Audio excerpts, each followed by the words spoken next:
Okay, right now I need to get some brakes fixed on the car. On the bike.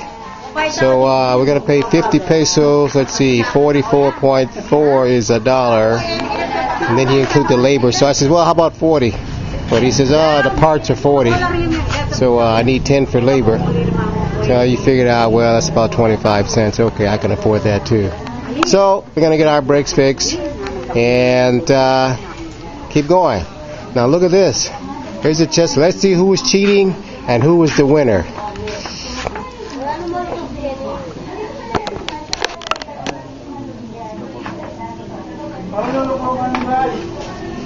Ah, yes. This guy over here, he's not doing so good. He's gonna lose her. This guy over here, he's the champion.